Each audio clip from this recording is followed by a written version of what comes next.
एक बार की बात है, एक गांव बहुत ही खुशहाल था। इस गांव की खुशहाली का कारण था इस गांव के किसान, जो कड़ी मेहनत से खेती बाड़ी करके फसल उगाते थे। ये सभी किसान खुशी खुशी अपने परिवारों के साथ रहते थे और वो अपने जीवन से खुश थे। लेकिन खेती करना बहुत ही मुश्किल काम है। एक किसान को पूरे दिन धूप में काम करना पड़ता है और वो जरा भी आराम नहीं कर सकता। जमीन एकदम सूखी होती है, जिससे पैरों में छाले पड़ जाते हैं। और इस सब के बावजूद भी सभी किसान खुश थे। सभी काम करते हुए गाना गुनगुनाते थे, क्योंकि जब फसल पूरी हो जाती तो ये उनके लिए खुशी का मौका होता था। लेकिन इसी गांव में एक ऐसा किसान भी था जो दुखी था। उसका नाम था वल्लभ। अरे वल्लभ, इस साल तो बढ़िया फसल होगी, तुम्हें क्या लगता है? हाँ, हम अपनी फसलों को बेचने के लिए शहर साथ में जाएंगे। इस साल काफी पैसा कमाएंगे। सारे किसान बहुत ही खुश हो जाएंगे। हाँ। लेकिन इतनी मेहनत का फायदा ही क्या? सारा दिन हड्डियां चटकाते रहो। हाँ। लेकिन एक किसान की जिंदगी तो ऐसी ही होती है ना वल्लभ। जब तक हम काम करते हैं तो हमें खुशी मिलती है। जो कहना है कहो। ये लो, मेरी बीवी भी आ गई। उम्मीद है आज वो कुछ बढ़िया बनाकर लाई होगी। आज खाने के लिए क्या लाई हो आशा? खुद ही देख लो। क्या फिर से दाल और रोटी? थोड़ी सब्जी भी लाई हूँ। और मीठा? हम तो रोज ही ये खाते हैं। अगर तुम्हें मीठा खाना था तो पहले बता देते। कोई काम ढंग से नहीं करती है। उसी वक्त आसमान में कुछ अजीब घट रहा था। जहाँ बादलों में जिनी नाम की परी रहती थी। उस दिन जिनी ने धरती पर घूमने की सोची। उसने अपने सबसे बढ़िया कपड़े पहने और झट से नीचे आ गई और जाकर बड़े बड़े पेड़ों में छुप गई, जहाँ से वो धरती की सुंदरता का मजा लेने लगी। ये धरती कितनी सुंदर है। बादलों में बना मेरा घर इसके सामने कुछ भी नहीं। इन्हें काम करते देखना अच्छा लगता है। ये लोग कितने मेहनती होते हैं। लेकिन उस एक आदमी को क्या हुआ है? वो थोड़ा दुखी लग रहा है। जिंदगी कितनी मुश्किल और बेकार है। तुम इतने दुखी क्यों हो?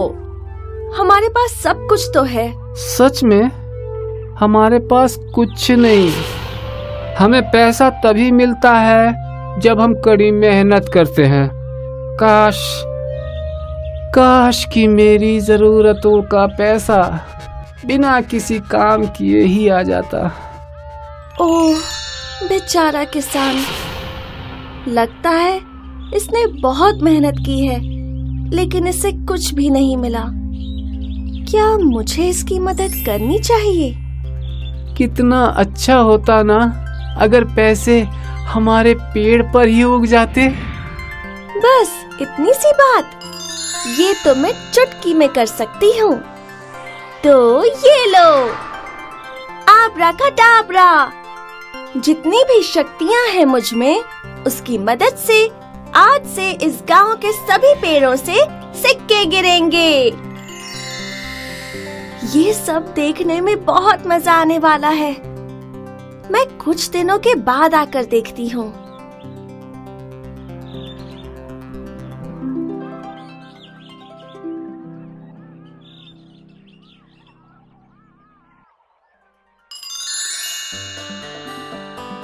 आशा, अरे ओ आशा, जल्दी बाहर आओ।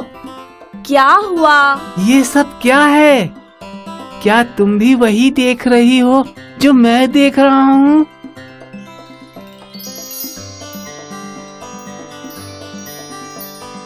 भगवान, ये सच में सिक्के हैं?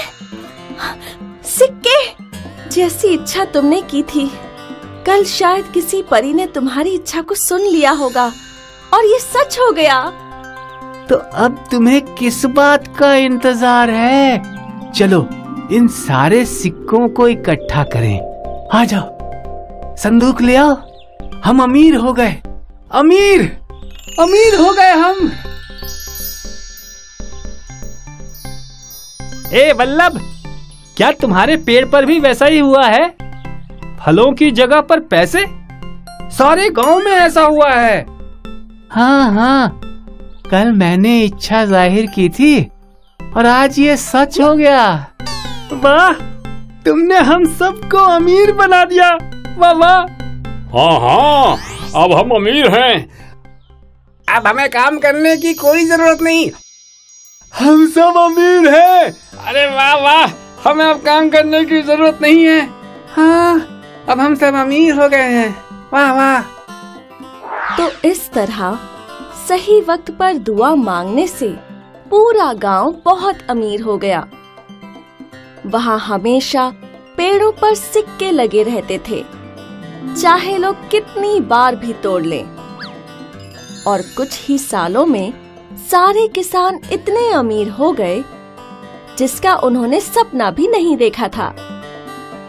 अब हमें खेतों में काम करने की कोई जरूरत नहीं है। मैंने तो अभी अभी अपनी दूसरी कार खरीदी है जिसकी जरूरत तक नहीं। अब हमें फसल उगाने की कोई जरूरत नहीं।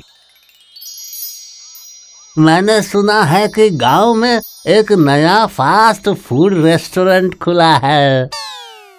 और सबसे कमाल की बात तो ये है कि हमारा पैसा कभी खत्म ही नहीं होगा। अब तो हमें अपने बच्चों को पढ़ाने की भी जरूरत नहीं है। सब कुछ बहुत ही कमाल का होगा। तुम्हारी दुआ से पूरा गांव बहुत खुशहाल हो गया है। अब किसी को भी काम करने की जरूरत नहीं है। मैंने सुना है कि वो मेरी मूर्ति बनवा रहे हैं। खैर, अब तो तुम्हारी सारी इच्छाएं पूरी हो गई हैं। खाना कैसा है?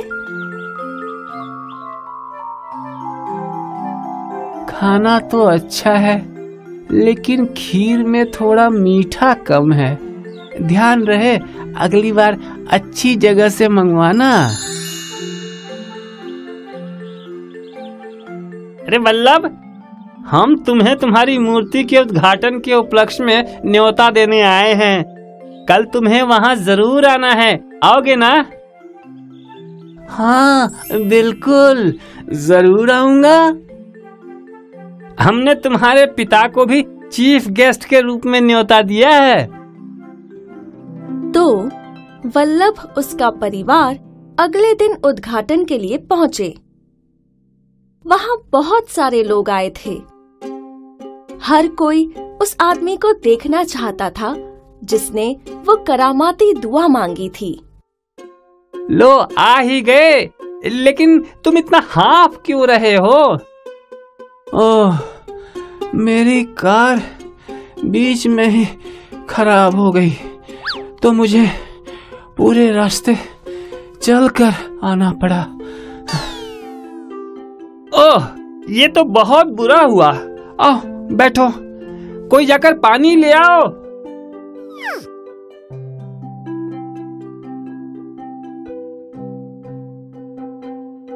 क्या तुम तैयार हो? अब तुम्हें मंच पर जाना होगा। ऊपर? हाँ, वहाँ ऊपर। ओह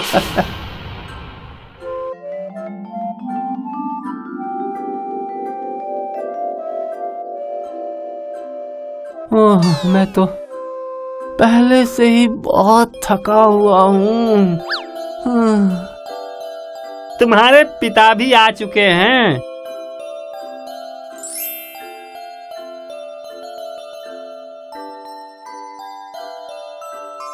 मुझे तो लगा मुझे देरी हो गई। सबको इतना इंतजार क्यों करा रहे हो? पिताजी, आप तो पहले से भी जवान लग रहे हैं। खैर, जल्दी जल्दी खत्म करो, मुझे अपने खेतों पर भी जाना है।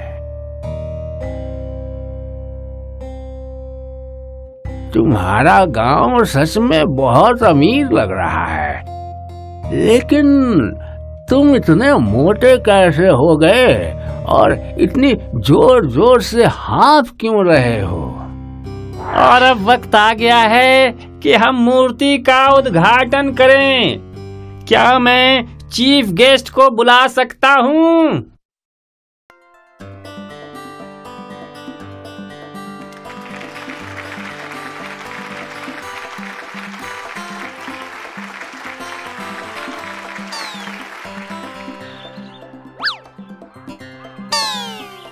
क्या तुम सच में वल्लभ हो?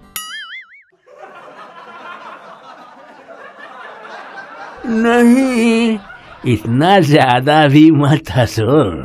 ये चुटकुला तुम सबके। ओह, तो तुम हो। तुम मुझे बुला रहे थे, लेकिन तुम इतने बदल कैसे गए? मैंने तो तुम्हारी इच्छा पूरी की थी कि तुम्हारा पूरा गांव खुशहाल बन जाए। लेकिन उससे तो हम सिर्फ बीमार और दुखी ही हुए हैं। प्लीज अपना जादू वापस ले लो और हमें पहले की तरह मेहनत से काम करने दो। सच में यही चाहते हो? हाँ। तो ये लो फिर। और इस तरह पूरा गांव फिर से मेहनत करने लगा। अगले दिन पेड़ों पर पैसे की बजाय फल और फूल नजर आने लगे और सभी इस बात से बहुत खुश थे।